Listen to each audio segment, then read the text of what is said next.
Brigadier Sakhawat বর্তমান ইউনূস সরকারের একজন উপদেষ্টা। তিনি যখন এখানে অন্তর্ভুক্ত হলেন এবং স্বরাষ্ট্র মন্ত্রণালয়ের দায়িত্ব পেলেন, আমরা সবাই আশ্বস্ত হয়েছিলাম যে তিনি পারবেন। আমি ব্যক্তিগতভাবে। এর কারণ হলো তিনি যখন নির্বাচন কমিশনার ছিলেন, তো ওই সময়টিতে আমি তার কর্মতৎপরতা দেখেছি। অর্থাৎ 2008 সনের যে নির্বাচনটি হলো 29শে ডিসেম্বর নির্বাচন, তো সে নির্বাচনের আমি একজন প্রার্থী ছিলাম।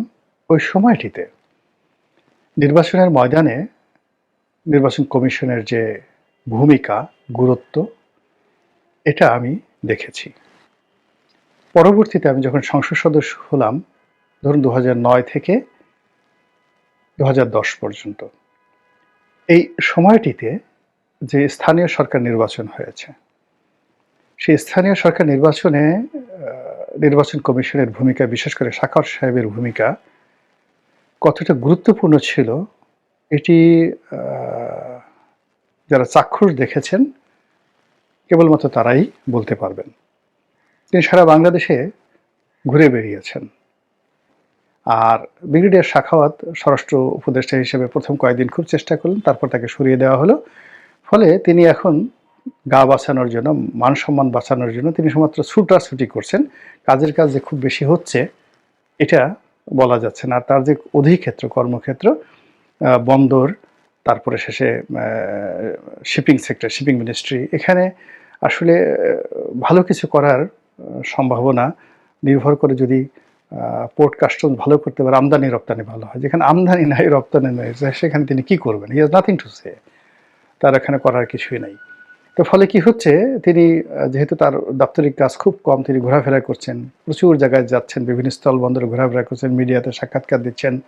আবার উপদেষ্টাদের মধ্যে একমাত্র ব্যক্তি যিনি এসে বিভিন্ন টকশোতে এসে কথাবার্তা বলছেন। তো এমনি এক টকশোতে এসে তিনি সম্প্রতি একটি বিস্ফোরণমূলক কথা বলেছেন, যেই কথার কারণে এখন সবাই বলছে তার উপদেষ্টাগিরি থাকে কিনা। কথাটা কি সেটা আমি পরে বলছি। তার আগে আমি দোয়া করি যে তার উপদেষ্টাগিরি যেন চলে যায় এবং তিনি বাঁচবেন। তার উপদেষ্টাগিরি যদি চলে যায়, তিনি রক্ষা পাবেন, তার পিঠের চামড়া রক্ষা পাবে এবং তিনি দুটো কারণে অমর এবং অক্ষয় হয়ে থাকবেন। প্রথম কারণটা হলো, যে কারণে তার স্বরাষ্ট্র মন্ত্রণালয়ে চাকরি গেছে, অর্থাৎ তিনি স্বরাষ্ট্র উপদেষ্টা হিসেবে চাকরি হারিয়েছেন মূলত দুটো কারণে। প্রথম কারণ হলো তিনি প্রশ্ন তুলেছিলেন যে এই যে জুলাই আগস্ট বিপ্লব, এই সময়টাতে অনেক মানুষ মারা গিয়েছে স্নাইপার রাইফেলের গুলিতে। এখন এই রাইফেল আসলো কোত্থেকে? তিনি খুব আশ্চর্য হয়েছেন যে এটা তো মিলিটারির কাছে নাই, সেনাবাহিনীর কাছে এই অস্ত্র নাই। তারপর এটি বাংলাদেশের অন্য কোনো বাহিনীর হাতেও নাই এবং এই অস্ত্র আমাদের দেশে চোরাই পথে যে এসেছে এরকম কোনো নজির নেই।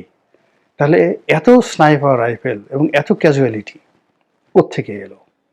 এবং এই স্নাইপার রাইফেল দিয়ে যাদেরকে গুলি করা হয়েছে, মানে পুলিশকে গুলি করা হয়েছে, তো এই ক্যাজুয়ালিটি কোত্থেকে আসলো?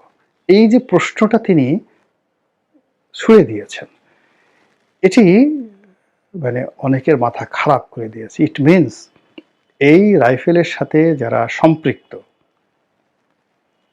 কারা তারা? তারা কি কোনো জঙ্গি সংগঠন? তারা কি বিদেশি কোনো গোয়েন্দা সংস্থা যারা এখানে অ্যাক্টিভিটিস ছিল? এই গেল এক। 2 নম্বর হলো তিনি আওয়ামী লীগের রাজনীতি করা নিয়ে কথা বলেছেন যে ঠিক আছে, আপনি শেখ হাসিনাকে তিনি তির্যকভাবে বলেছেন, তিনি ওখানে বসে বসে বড় বড় কথা বলছেন, তারপর শেষে ওখানে বসে হুমকি দিচ্ছেন, ধামকি দিচ্ছেন, যদি সামর্থ্য থাকে তো বাংলাদেশে এসে রাজনীতি করেন। এই কথার মধ্যে কোনো ত্রুটি নেই, কিন্তু এই দুটো কথার জন্য তাকে সরিয়ে দিতে হয়েছে। আসলে দুটো কথাই তাকে ইতিহাসে অমর করে রাখবে। আর এখন যেটা নিয়ে বিতর্ক হচ্ছে সেটি হলো বাংলাদেশের দুজন লোক, সালমান এফ রহমান এবং আনিসুল হক, তাদেরকে যেভাবে গ্রেপ্তার করা হয়েছে, সালমান রহমানের দাড়ি শেভ করে ফেলা হয়েছে। এখন বলা হচ্ছে যে সালমান পালানোর জন্য তিনি দাড়ি শেভ করেছেন। এ কথা কিয়ামত হইলেও সাধারণ বুদ্ধিমান মানুষ কেউ বিশ্বাস করবে না। তাহলে চিন্তা করুন যে সালমান এফ রহমানকে গ্রেপ্তার করা হয়েছে, তার তখন মুখে দাড়ি ছিল না, এক।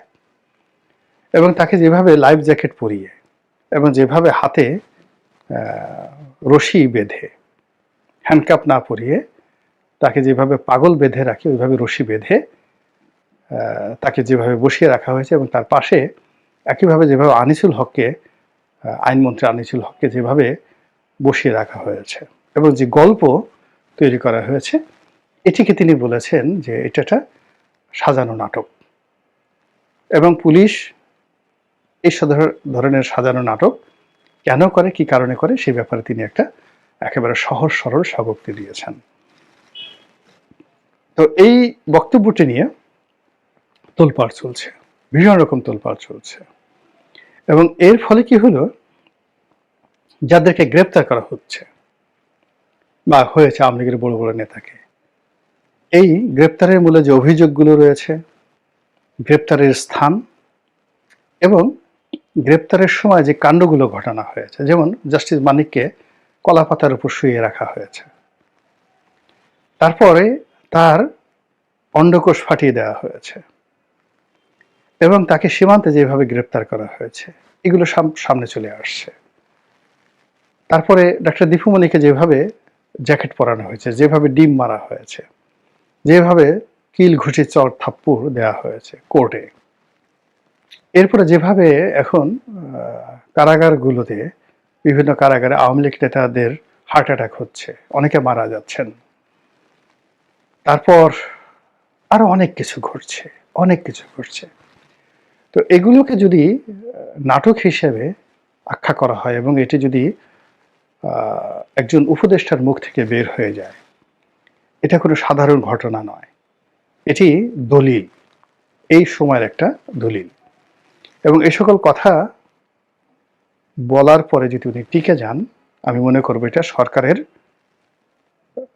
যাকে বলা হয় ইতিবাচক একটা দিক। সরকার আত্মসমালোচনা করতে প্রস্তুত এবং এই ধরনের কথা হজম করতে প্রস্তুত, এবং যেহেতু তারা এই কথাগুলো হজম করতে প্রস্তুত, কাজেই এই ধরনের ঘটনা যারা ঘটিয়েছে তাদেরকে যদি বিচারের আওতায় আনা হয়, যে কেন এই ধরনের ঘটনা ঘটানো হলো, মূল ব্যাপার হলো কি, সম্মান মর্যাদা আল্লাহর দেয়া। যে মানুষ অন্যায় করে শাস্তি সে পেয়ে যায়, কিন্তু কাউকে আরো ছোট করার জন্য